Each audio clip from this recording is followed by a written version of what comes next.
بسم اللہ الرحمن الرحیم۔ ناظرین السلام علیکم، میں ہوں آپ میزبان صابر شاکر وفاقی دارالحکومت اسلام آباد میں۔ وزیر اعظم عمران خان، ان کی پالیسی سے اختلاف کیا جا سکتا ہے، لیکن وہ ہیں قسمت کے دھنی اب تک، اور ان کو ایک بہت اچھی خبر ملی ہے، اور اس خبر سے ان کو کافی تسکین ملی ہے، اور اس کی وجہ سے اب آنے والے دنوں میں جو بھی ایک عجیب و غریب بات ہے کہ بڑے بڑے کرائسس آئے ہیں، لیکن ہر کرائسس میں وہ بڑے آسانی سے نکل جاتے ہیں۔ ایک بحران اس وقت چل رہا ہے، اور اس بحران سے بھی جو اطلاعات ہیں وہ بآسانی نکل جائیں گے، اور معاملات ان کے کنٹرول میں اور ان کے حق میں تبدیل ہو جائیں گے۔ لیکن ایک خبر ہے کہ ریحام خان، ان کی اہلیہ، ان کو بہت ہی سابقہ اہلیہ، ان کو آڑے ہاتھوں لیتی تھیں، اور ابھی بھی ان کے پیچھے پڑی رہتی ہیں، اور مختلف قسم کے ٹویٹس، مختلف قسم کے انٹرویوز وہ کرتی رہتی ہیں۔ پھر انہوں نے ایک بک بھی لکھی۔ ان کو ایک ٹیکہ لگ گیا جی، اور ٹیکہ لگا ہے برطانیہ میں۔ زلفی بخاری کے خلاف انہوں نے ایک بات کی تھی۔ زلفی بخاری اس وقت تھے وزیر اعظم کے معاون خصوصی، اور ان پہ جو ریحام خان ہیں انہوں نے ایک الزام لگا دیا۔ الزام تھا کہ جو امریکہ میں روز ویلٹ ہوٹل ہے، اس کی کوئی خرید و فروخت کے چکر میں زلفی بخاری ہیں، اور ایک اور الزام لگایا، 2 الزام لگائے تھے، اور مقدمہ زلفی بخاری نے ان کو برطانیہ کی عدالت میں لے گئے، اور برطانیہ کی عدالت نے 50,000 پاؤنڈ کا جرمانہ کر دیا ریحام خان کو، اور ساتھ ہی ساتھ انہوں نے کہا کہ انگریزی اور اردو میں معافی بھی مانگی جائے، لہٰذا 50,000 پاؤنڈ ہرجانہ ادا کرنا ہوگا زلفی بخاری کو۔ اور دوسری جانب انہوں نے اپنی معافی والی ویڈیو بھی انہوں نے جاری کر دی، اور جس طریقے سے انہوں نے الزام لگایا تھا اس سے کہیں تفصیلی ان کو اردو اور انگریزی میں اپنی ویڈیو دینا پڑی، اور اس ویڈیو میں یہ 6 اور 7 دسمبر 2019 کو ریحام خان نے یوٹیوب براڈ کاسٹ میں الزام لگایا تھا، یوٹیوب پہ، اور روز ویلٹ کی فروخت میں زلفی بخاری کا مفاد کہا گیا تھا، اور یوٹیوب چینل پہ کہیں انٹرویو دیا تھا، وہاں پہ یہ کام تو یہ برطانوی عدالت نے بالآخر مقدمے کا فیصلہ سنا دیا، اور 50,000 پاؤنڈ اور ایک لمبی چوڑی معافی نامہ جو ہے وہ ان کو دینا پڑا، جس میں وہ بار بار کہہ رہی ہیں کہ انہوں نے جھوٹ بولا تھا، اور انہوں نے غلط الزام لگایا تھا، انہوں نے جھوٹے الزام لگائے تھے، اس کے لیے وہ معافی چاہ رہی ہیں، معافی مانگ رہی ہیں۔ تو یہ ایک آ گیا ہے، اور یہ خبر میں نے آپ کو کیوں سنائی ہے؟ یہ خبر اس لیے سنائی ہے کہ پاکستان میں بھی سوشل میڈیا رولز 2021 لاگو ہو چکے ہیں، 2021 لاگو ہو چکے ہیں، اور اب ذرا سوچ سمجھ کے جو کچھ آپ کر رہے ہیں، خواہ وہ ٹویٹر پہ ہے، انسٹاگرام پہ ہے، یوٹیوب پہ ہے، فیس بک پہ ہے، کہیں بھی آپ سوشل میڈیا میں کوئی بھی آپ کمیونیکیشن ٹول یوز کرتے ہیں، کوئی بھی کمیونیکیشن کا پلیٹ فارم یوز کرتے ہیں، اس میں اگر آپ نے کسی کے خلاف کوئی ایسی حرکت کی تو پھر آپ بھی پکڑے جائیں گے۔ پاکستان میں بھی یہ قانون لاگو ہو چکا ہے۔ نمبر 1، پاکستان کے وقار اور سلامتی کے خلاف آپ مواد ہٹانے کے پابند ہوں گے۔ اخلاق باختہ اور فحش مواد کی تشہیر آپ نہیں کر سکیں گے، یہ قابل گرفت جرم قرار دے دی گئی ہے۔ پھر اس کے ساتھ ساتھ جو سوشل میڈیا ادارے ہیں اور سروس پرووائڈرز ہیں، کمیونٹی گائیڈ لائنز تشکیل دیں گے، اور سوشل میڈیا پہ آپ کوئی بھی ایسا مواد اپلوڈ نہیں کریں گے کہ جس سے کسی کو نقصان پہنچنے کا اندیشہ ہو۔ وزارت انفارمیشن ٹیکنالوجی نے یہ اور پی ٹی اے نے نئے سوشل میڈیا رولز تیار کیے ہیں، اور اس کے علاوہ جی یوٹیوب، فیس بک، ٹک ٹاک، ٹویٹر، گوگل پلس سمیت تمام سوشل میڈیا ادارے رولز کے پابند ہوں گے اب پاکستان میں۔ یہ ادارے بھی، فیس بک بھی، ٹک ٹاک بھی، ٹویٹر، گوگل پلس، تمام سوشل میڈیا کے ادارے پاکستان کے اس قانون کے پابند ہوں گے، اور پاکستان میں اگر ان کمیونیکیشن پلیٹ فارم پہ، ان سوشل میڈیا پلیٹ فارم پہ کوئی بھی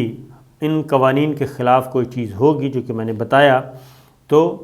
وہ بھی گرفت میں آ جائے گی، یہ جتنے بھی پرووائڈرز ہیں۔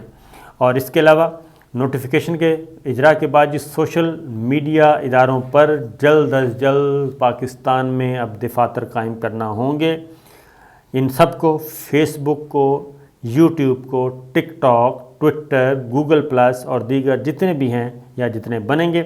اب وہ یہاں پہ پاکستان میں اپنے دفاتر کھولیں گے، اور سوشل میڈیا کمپنیاں پاکستان کے لیے اپنا مجاز افسر مقرر کریں گی۔ اب جی آپ اس کے تحت کیا ہوگا؟ اس کے تحت یہ ہوگا کہ جیسے ریحام خان نے بھی سوشل میڈیا پہ ہی بیٹھ کے یہ حرکت کی تھی، سوشل میڈیا پہ بیٹھ کے یہ حرکت کی تھی، اور ان کو 50,000 پاؤنڈ کا جرمانہ ادا کرنا پڑ گیا، معافی الگ مانگنی پڑی، اور لہٰذا اب پاکستان میں بھی وزیر اطلاعات فواد چودھری صاحب نے بھی کہہ دیا ہے کہ اب یوٹیوبر کو سمجھ لینا چاہیے کہ وہ جو کچھ بھی کریں گے اس پر ان کی پکڑ ہوگی۔ یوٹیوبر کا تو انہوں نے ایک نام لیا ہے، لیکن جو قانون ہے اس کے مطابق تمام کے تمام لوگ جو ہیں وہ اس پہ، اس کی گرفت میں، تمام سوشل میڈیا پلیٹ فارم جو ہیں اس کی گرفت میں آ چکے ہیں۔ اور خاص طور پہ اب فیک نیوز، اس کی وجہ یہ ہے، اگلی جو بات ہے یہ میں آپ کو بتا رہا ہوں کہ ٹک ٹاک، ایک عائشہ اکرم تھیں ٹک ٹاکر، مینار پاکستان پہ ایک انہوں نے حرکت کی اور ایک سکینڈل بنانے کی کوشش کی، اسکیم بنانے کی کوشش کی، اور اپنے آپ کو مظلوم ثابت کرنے کی کوشش کی، اور اس کے ساتھ اس کا جو پارٹنر تھا ریمبو، وہ ویڈیو جو ہے وہ باقاعدہ سوچی سمجھی پلاننگ کے ساتھ انہوں نے خود ہی وہ سارا کچھ ڈرامہ کیا تھا، خود ہی بنایا، خود ہی پلان کیا، خود ہی کپڑے شپڑے پھڑوانے والا کام کیا، اور اس کے بعد جو ان کی آڈیوز آ چکی ہیں اس کے مطابق وہ کہہ رہی ہیں کہ جو ملوث ہے 5 لاکھ روپے ان سے فی آدمی آپ وصول کریں، اپنے ریمبو کو کہہ رہی ہیں۔ اور اگر آپ خود سوچیں کہ 200 آدمیوں پہ انہوں نے الزام لگایا تھا اور 5 لاکھ روپیہ ان سے وصول کرنے کا کہہ رہی ہیں، تو یہ رقم کروڑوں میں پہنچ گئی، جو کہ وہ ہتھیانا چاہتی تھیں، ان کی آڈیوز پکڑی گئی ہیں۔ لہٰذا اب جو سوشل میڈیا قوانین آئے ہیں اس کے مطابق اب یہ سارے کے سارے، اب جو نیا قانون، نیا کہہ رہا ہوں قانون، جو نئی ملی ہیں، شواہد ملے ہیں عائشہ وغیرہ کے، جو ٹک ٹاکر ہے اس کے اور ریمبو کے، تو اس کے اکارڈنگلی اگر وہ صحیح گرفت میں آ گئے تو الٹا ان کو 7 سال قید سزا ہو سکتی ہے، جو وہ بلیک میل کر رہے ہیں اور پلاننگ کر رہے ہیں۔ تو یہ ہو رہا ہے، تو میں نے کہا کہ آپ سے ذرا شیئر کر لوں۔ اس کے ساتھ ساتھ ایک اور بات بھی بتا دوں آپ کو کہ برطانیہ جی جو اس وقت ہے دنیا بھر میں نمبر 1 پہ آ گیا ہے بینک فراڈ میں۔ بینک فراڈ میں برطانیہ پہلے نمبر پہ آ گیا ہے۔ کیسے پہلے نمبر پہ آیا ہے؟ وہ یہ ہے کہ گزشتہ سال، بلکہ اس سال، رواں سال 2021 میں برطانیہ میں 6 ماہ میں صرف لوگوں کے $1 ارب اڑا لیے گئے، اور بیرون ملک سے دھوکہ بازی میں بھارت اور مغربی افریقہ کے شہری ملوث تھے۔ یہ ذرا سوچئے کہ پاکستانی کوئی نہیں تھا، اس میں بھارتی ملوث تھے اور افریقہ کے، مغربی افریقہ کے شہری تھے، جنہوں نے صرف 6 ماہ میں $1 ارب لوٹے ہیں لوگوں سے فراڈ کر کے۔ اور یہ الیکٹرانک بینکنگ میں اسکیمز کا سب سے بڑا اسکیم ہے یہ الیکٹرانک بینکنگ کا، اور اس لیے سارا کچھ ہوا ہے لاک ڈاؤن کے دوران۔ لوگوں کے ہیک کیے گئے جو اکاؤنٹس تھے، اور واٹس ایپ تھے جو آن لائن یہ سب کچھ ہو رہا تھا۔ ڈیٹا کے مطابق جی رواں برس 6 ماہ میں $1 بلین چوری، 2020 کے مقابلے میں یہ 30% اضافہ ہوا ہے، اور 2017 کے مقابلے میں 60% اضافہ ہوا ہے۔ اس سے آپ اندازہ کر سکتے ہیں کہ برطانوی حکومت کے ماتحت نیشنل اکنامک کرائم سینٹر نے بینکنگ سیکٹر سے اتفاق کرتے ہوئے برطانیہ کے دفاع کے لیے خطرہ قرار دے دیا ہے۔ اس معاملے کو برطانیہ کے دفاع کے لیے سب سے بڑا خطرہ کہ وہ اپنے سسٹم میں ان ہیکر سے اور ان فراڈیوں سے نہیں بچ سکے، اور اس میں انڈیا کے شہری اور مغرب افریقہ کے شہری ملوث۔ اور اب جو ڈیفنس ایکسپرٹس ہیں وہ یہ کہہ رہے ہیں کہ جو بینکرز کا بھی یہی کہنا ہے کہ فراڈ جو ہے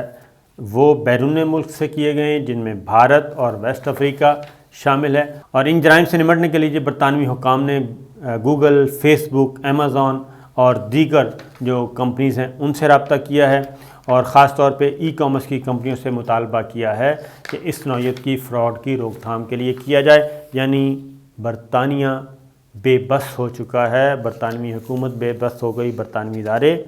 ان ہیکرز سے، اور یہ ہیکرز کون ہیں؟ بھارتی۔ تو اس سے آپ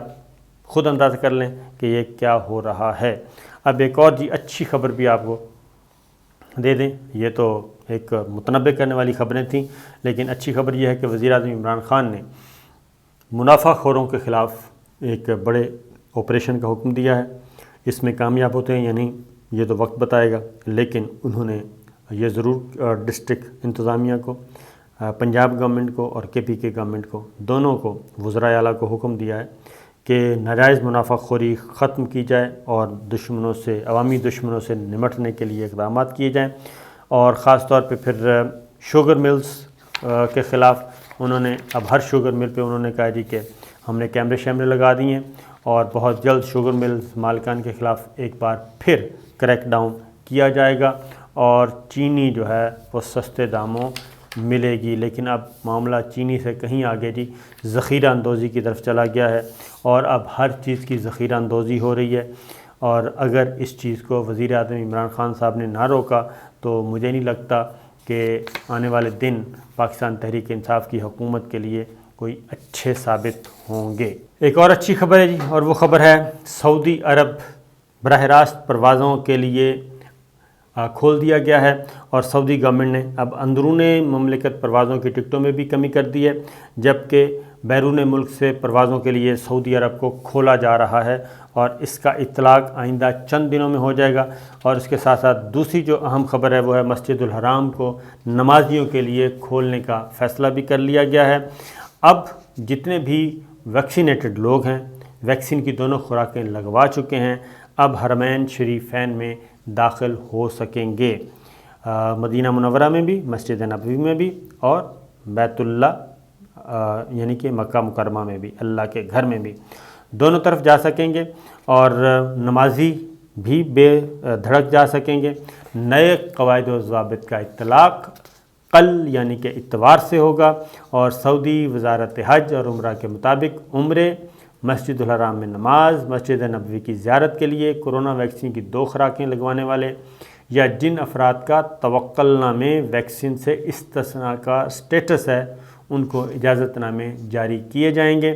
ایسے افراد جنہوں نے عمرے، مسجد الحرام میں نماز، مسجد نبوی میں زیارت کے لیے پیشگی اجازت نامہ حاصل کیا ہے تاہم ویکسین کی دوسری خوراک نہیں لی، انہیں اجازت نامے کی منسوخی سے بچنے کے لیے پرمٹ کی تاریخ سے 48 گھنٹے پہلے ویکسین کی دوسری خوراک لگوانا ہوگی۔ اور سعودی عرب میں کورونا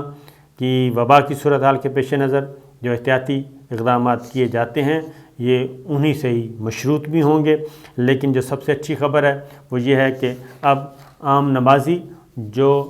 2 ڈوزز لگوا چکے ہیں وہ جا سکیں گے۔ البتہ ابھی تک جو عمرے کی سعادت ہے وہ صرف ان خوش نصیبوں کو ہوگی جن کو ایپ کے ذریعے اجازت نامہ جاری کیا جائے گا، اور اس کے علاوہ دوسرے کو نہیں ہوگی۔